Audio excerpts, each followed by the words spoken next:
recently completed a big project of 5 large acrylic prints for the offices of a corporate client in the Nashville area. After touring their office space and getting a bid approved, I hired the great folks at Chromatics in Nashville to produce the prints for me.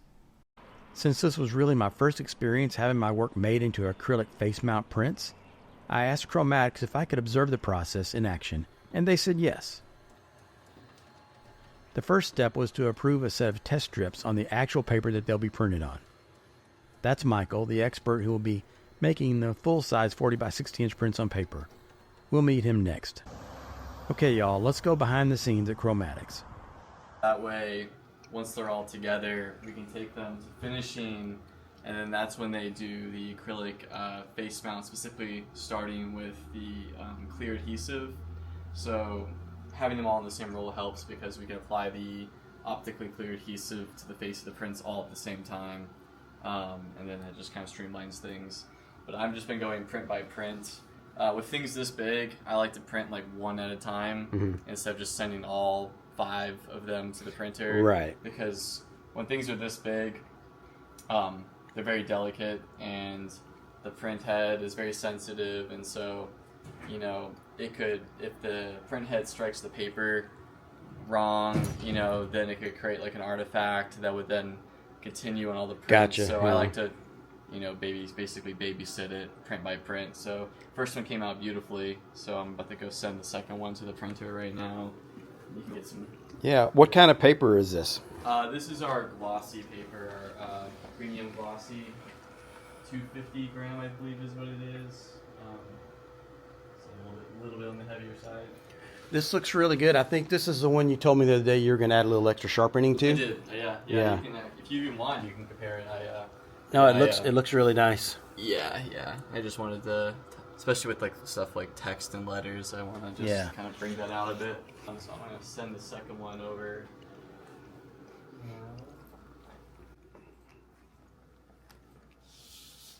These are the test strips I mentioned before. Based on these, Michael made some minor adjustments to one file before going to full-size prints.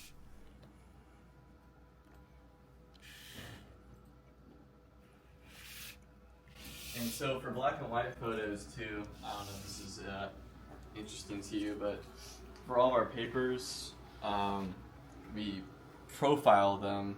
So what that means is basically each paper, since it absorbs ink differently, we need to create like a profile that tells the printer like how it reacts to certain colors and how it displays certain colors. And so what that includes is like printing a large chart of colors, like 400 squares of colors on each paper we own, and then using special devices like this to measure each color and then compare the measured value with an expected value, and that basically creates a custom recipe for each paper that, like, you could think of it like maximizing every possible color on it.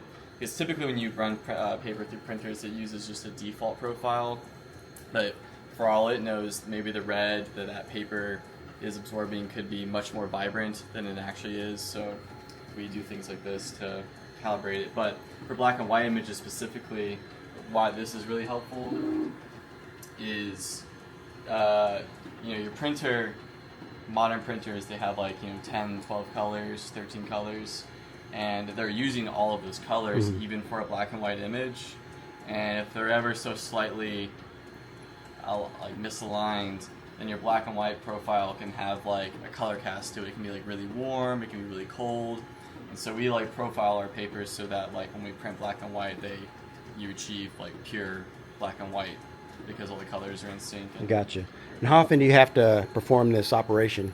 Typically just every time we get a new paper, and new printer. So like this paper has been profiled on this printer a long time ago. We just got a new printer over here, and so I had to like re-profile it for that printer because that printer has a different ink set. But just typically once every time you get a new paper, and then I guess maybe like once every few months, just in case the manufacturer changes the recipe for their paper. Right. Depending on who you get it from, they're either super consistent or they're not. Right.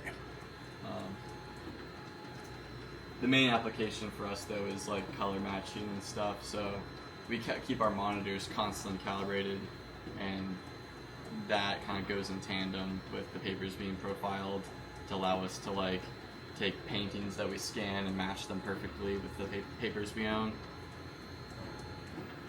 Yeah, so it's essential for those sort of things that everything is as standardized as it can be, you know, knowing that like when I print a certain red on this paper one day, it's going to still print the same the next day. Right. So it can be a little tedious.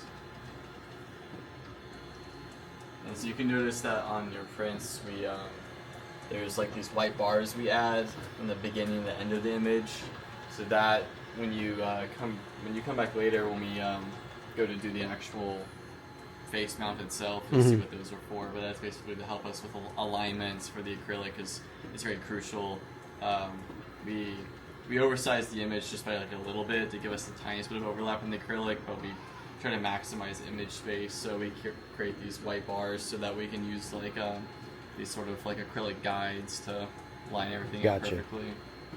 So can you just kind of walk me through what the major steps are for making an acrylic?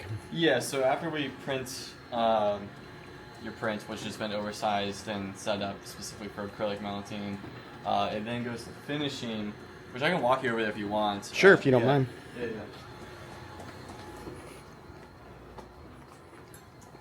So they all go on a roll together, and then they go to finishing.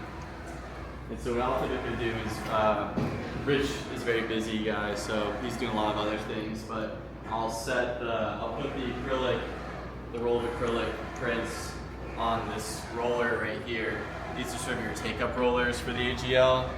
And so what he'll do is then he'll load the pressure-sensitive, optically clear adhesive onto the laminator up here, and then basically the prints will get fed into here, and the adhesive gets fed this way, so they merge underneath this roller right here. And it's pressure sensitive, so the adhesive is activated by pressure. Okay. And so as it's going through, I actually think we have it's this stuff right here. So if you want to come over here, this is the stuff we use.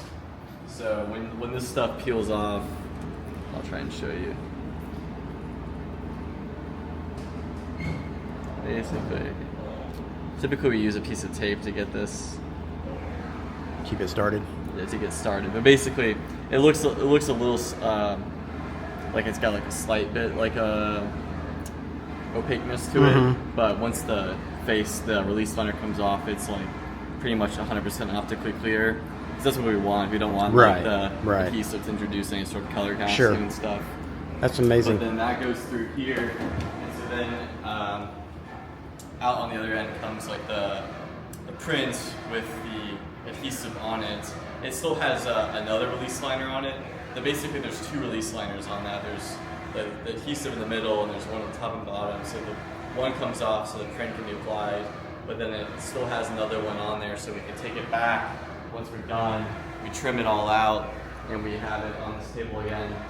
And then we bring in the acrylics, and then once the acrylics come in, that's when like cleanliness and precision become like paramount. So we all like, especially us with like long hair here, we like put our hair up, and we have like actually these like ski masks we put on too, and we like have like these air purifiers running, and we'll like wipe down the acrylic with like Brilliant Eyes, which is sort of like a plastic cleaner, and that gets rid of like any dust and fingerprints that may be on there. And then we have these neoprene rollers here, and we'll use that to roll off the top of the print to get rid of any dust that may be on that too. And then then comes the alignment stage.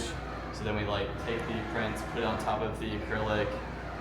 This table lights up too, and so that kind of helps up with like alignment on the top of the acrylic, get everything precise. And then once everything's precise, we'll like tack down one end of it, and then we'll begin peeling the release liner off just a little bit to get it started, and then it goes back through the printer or the laminator again with extra high pressure this time, and that basically creates like a permanent bond to the acrylic. Squeezes all the air out, I'm sure. All the air out, yeah, perfect bond. even then, we try to get this down to a science as much as possible, but in the end, like, the reason why this process can be finicky and expensive is because, like,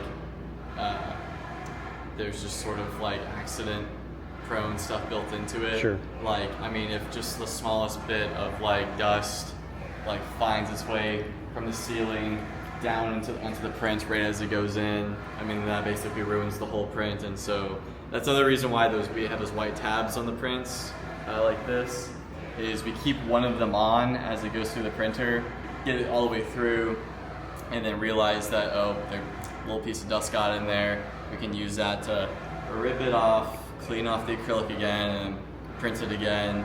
And so, like I said, we get it down as much of a science as possible, and we do everything right, but sometimes a rogue fly will suicide bomb into the printer or something, so it's just... So is this a process that you guys hate to do, or is it... I mean, I think it's I mean, Rich might give you a different opinion, but we love doing them just because it's like, I don't know, you kind of feel like a mad scientist doing them. They're just like really process involved. Like, I think of all the things we do here, it's like the one thing that we do that's like straight to a finished product. Because typically a lot of stuff we do in finishing, we mount and then we send off to framers to kind of finish the stuff. But acrylics, we make the back frame in-house, and pretty much at the end you get like a final product. So it's like, I think that's why we like it a lot. Yeah. It's kind of, this, from beginning to end, we get to see the prints being made and the finished piece being created. So yeah, I like doing them myself. And especially with like, striking artwork, they really just like really add like a whole other dimension to like someone's work. Right. Yeah, but then once it goes through and gets put to the acrylic, then what we do is we'll trim it out, and then we'll create like a backboard for it. Because at that point you have the acrylic with the print on it, and the print still has its back bare.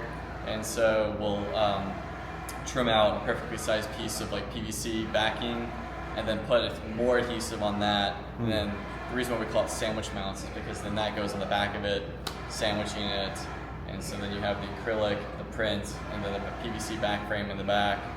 And then we cut out aluminum bars that we create a frame for it on the back. And then you can then use that to hang on to like Z-bars like this. And so they hang up on these sort of things like this. And then you end up with just like a floating frame mount. Like it sticks off the wall about an inch and floats there. Gotcha. Yeah.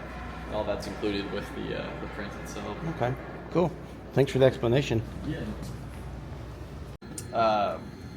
Photographs and paintings that have like large gradients in them, like skies, for example. Right. I always like to just keep an eye on it. Like this looks beautiful and this looks great, but if a print head just like goes out or encounters an issue, the first place you'll notice it is in like these gradients up here. You'll start to notice like some like banding or color issues, because that's where that's the most sensitive part of like an image, is where you have like fine gradations. That's where like the print heads are working overtime to basically create those smooth curves and linearizations. But everything looks good here, so I'm confident that will be good for the rest of the print. Yeah, that one's looking really good.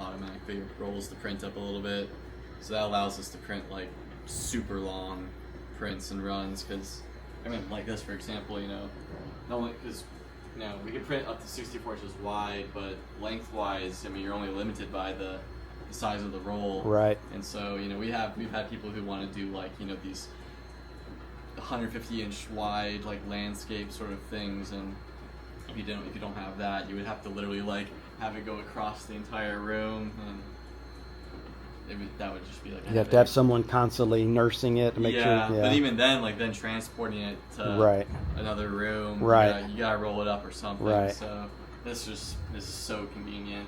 Allows us to just kind of do it all in one. I didn't catch the first part of what Michael said on camera, but he was discussing the sensor-driven automatic take-up spool below the printer.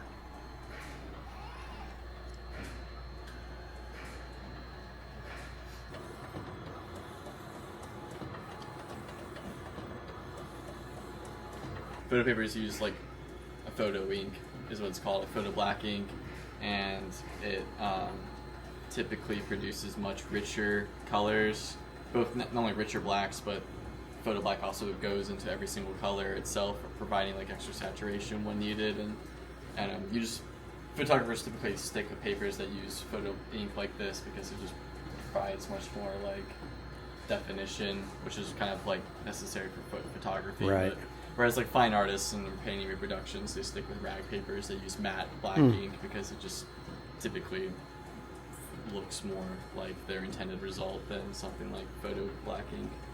But yeah, you can just really notice it, specifically in like the densest parts of the image, like the D-maxes, like around here. Right. You just get like a richness that you wouldn't get from like a matte paper or matte black ink. I think there's a conception that like the only difference between matte and glossy is just its sheen and its shine, but it's also just completely how it renders color is completely like very different. Right. So this is sort of like where we like organize all of our color profiles. And RIP software is really useful for printing large format stuff because typically with like you just use standard, straight from Photoshop printing. What the printer typically does is it waits for the entire image to arrive to the printer before it can start printing, and so that can be very slow when you're sending like a huge image such as your own to the printer. But RIP software basically like progressively sends the image to the printer as it's processing it, so it basically allows you to very quickly start printing large imagery without having to wait for like the printer itself to process the image. You have basically a separate piece of software processing the image ahead of time. And the other big thing while we have it is like color management here. So every time we like load an image into the software, not only do we tell it which printer and what size paper it's going to be on, but we tell it like what ink set we're using. So like I said, we're using photo black, and I tell it that we're using our gray profile because the way we profile the paper for color prints and black and white prints are separate, because like I said, for black and white prints we want to make sure the color channels are in sync and they can produce neutral tones. So I tell it it's a gray profile, and then I tell it specifically like the brand and roll of paper that we have, and then our print quality, which always stays at the highest. I mean, the only time we've ever dropped the print quality is when we're doing like publicity prints and people are ordering like 500 8x10s for like a gift shop or something like that. But I'd say, at a fine art print shop like Chromatics, it's always at 100%. Right. And then there's other options here for like cropping marks and stuff like that. But the big thing is just, this just makes it easy for us to very quickly change out our color profiles or managements and stuff like that. Now, is that an Epson software or is this a separate kind of software? It's separate. This is called Color Byte or Image Print by Color Byte. Basically, like any RIP software is like printer dependent, so like we have this specifically set up for these Epson printers here, and so if we were ever to get like new printers, we would have to like get a different license for it because it's very custom tuned for the printer that you're using. Cool. Since they're like kind of meant to be running nonstop. If you like let them sit idle for too long, like you'll actually get issues. Like the print heads will get like kind of like dried up and stuff. Yeah. So whenever it's just running constantly, it's actually kind of preferred. This is the large image currently printing, a night shot of downtown Nashville.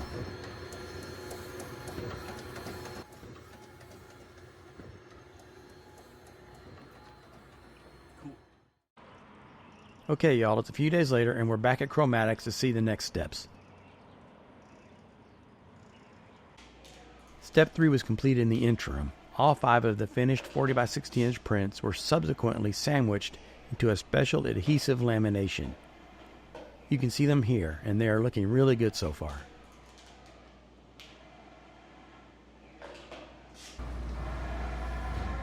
So what Rich is doing is he's just cleaning off the acrylic right now.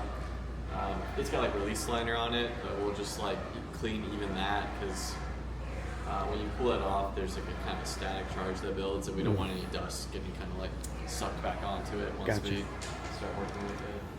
I spent the last hour just like deep cleaning, vacuuming, and making sure the table's got anti-static on it. So yeah, we have like a spray that will wipe the glass down with. So at this point, Rich is prepping the front end of the acrylic and getting it ready for the mounting process.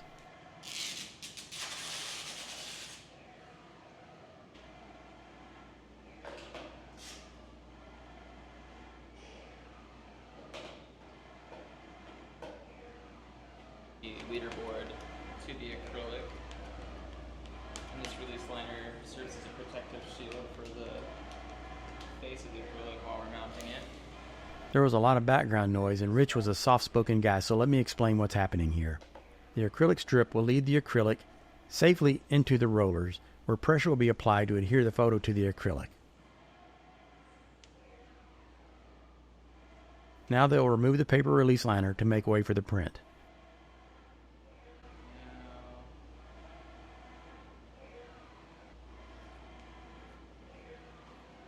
Do you guys have a lot of people come in and watch you do this? not really, Not the acrylics, no. You both seem so natural just describing the process. It sounds like you do it all the time. Well, we used to have a guy who worked here finishing, who had been working here for 25 years. So he kind of taught both of us. Yeah. And we're kind of just regurgitating what he taught us, yeah. Even the same jokes. Yeah, the same jokes, yeah. Once Rich gets the liner peeled back a few inches, he uses a tube to help roll it the rest of the way back.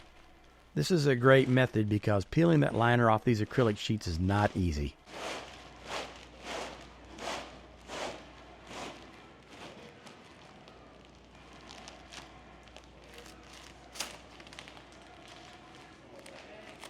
Simple but effective. Next, Rich cleans the acrylic carefully with a special plastic cleaner that removes any fingerprints or grease smudges or whatever, and also reduces the effects of static electricity that might attract dust or hair or particles.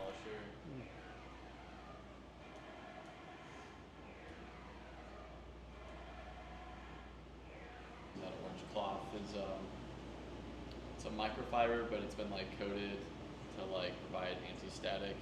So not only is it polishing, but it's also removing any sort of charge that may be built up on the acrylic.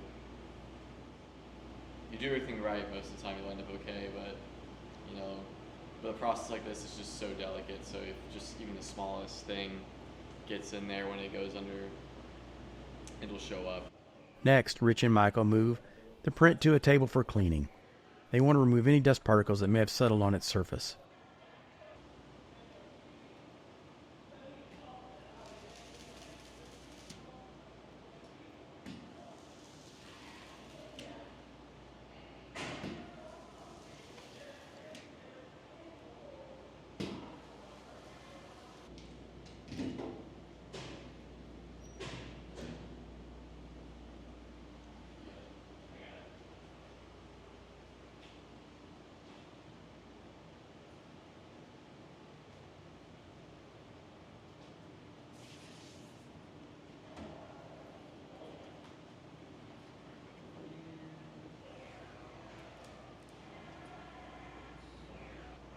Now with the light table turned on, Rich begins the task of precisely aligning the print to the edges of the acrylic.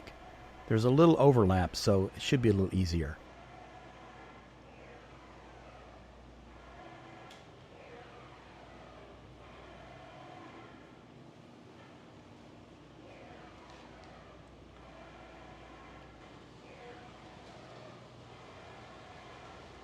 That's the night shot of Nashville we saw coming off the printer on the previous visit.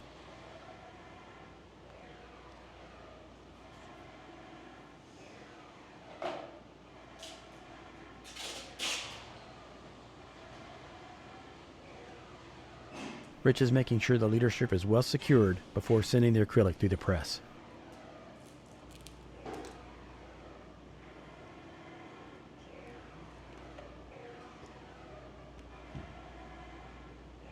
As you can see, this is a painstaking step-by-step process. I got it.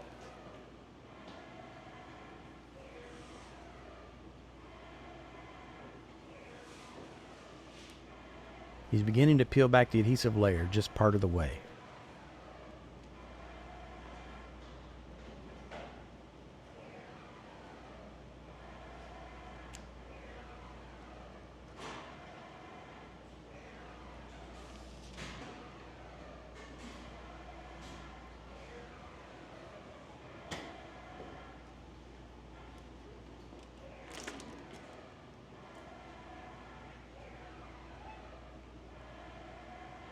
And at last, almost time to send the acrylic through the rollers.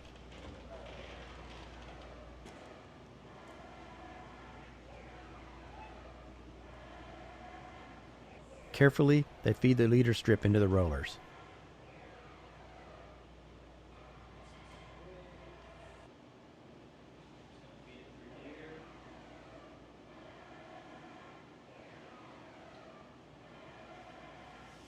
They're pushing back the print because they must work together to peel away the top layer of the laminate to reveal the pressure-sensitive adhesive layer below as it begins rolling through the machine. Timing is critical.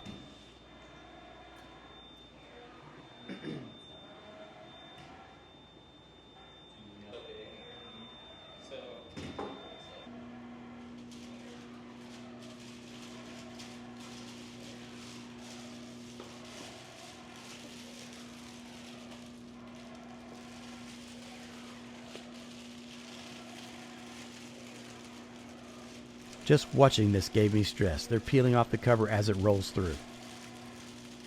But they know what they're doing, and it flows flawlessly.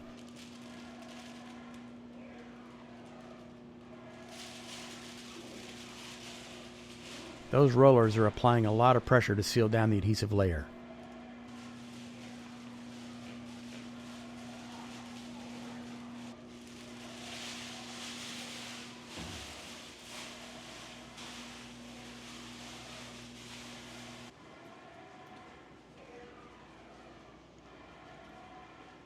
Now Rich removes the leader strip.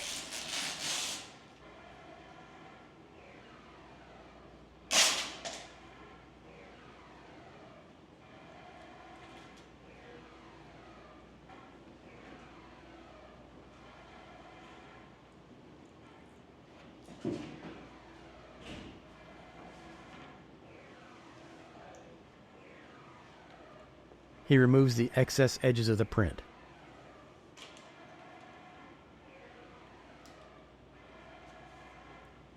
And then the moment of truth, the big reveal. Now we're going to peel away the release liner and see how it went.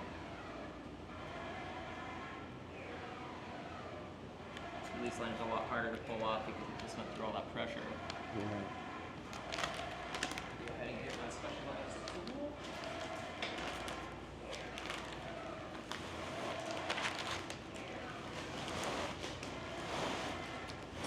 And as the release liner is peeled away, I can see that the print looks truly beautiful.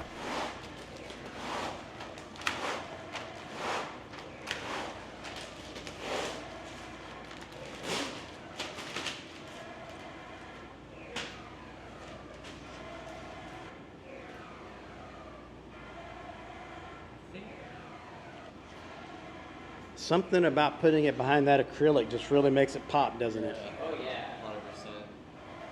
The contrast is so good.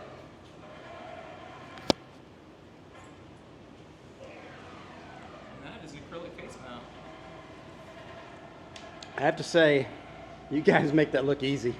It is. That whole thing with coming through and taking the plastic off at the same time made me nervous. Yeah. Just watching it. Yeah, it's definitely like a two-man job. I think what I'll do now is, unless there's something else I really need to see, I'm going to wrap it up there. Just would you mind telling me what happens next? Yeah, so what happens next is I trim off the just in case tab, and we're going to put put some protective adhesive on the front. That's right. Yeah. Some masking tape, basically. Yeah.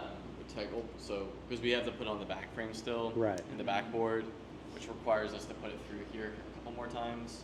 So we'll just put like a protective coating on the front of this for the rest of the process.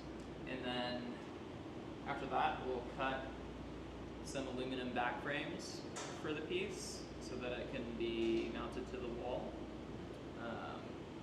for the installers to work with. Yeah, because right now basically you just have the print, the bare back of the prints exposed, and so we'll need to cut some PVC board, like something like this. We'll cut this like to exact size, and then we'll apply adhesive to this, and then create the sandwich by putting it on the back of this, running it through here again. So now you have the front and back protected, acrylic and PVC, and then, as Rich said, you'll create the back frame bars for it, which are also cut in size and allow it to be hung from the wall. That's amazing. Thank you so much for your time. Yeah, no Really problem. appreciate both of you letting me stand in and watch how it's done. It's impressive, I have to say. Print looks good and the acrylic looks good. So again, thank you very much for letting me watch. I appreciate it. Yeah, absolutely. Well, I hope you found this video informational. I know I learned a lot from hanging out at Chromatics for a couple of days. I want to thank Chromatics for allowing me behind the curtain for a few days. And I especially want to thank Michael and Rich for letting me watch while they deployed and explained the process so well. And thanks to Trudy, who was not on camera, but who really helped me a lot with the project, and she also arranged time for me in the back of the house with the guys. Be sure to visit my website at keithdotson.com.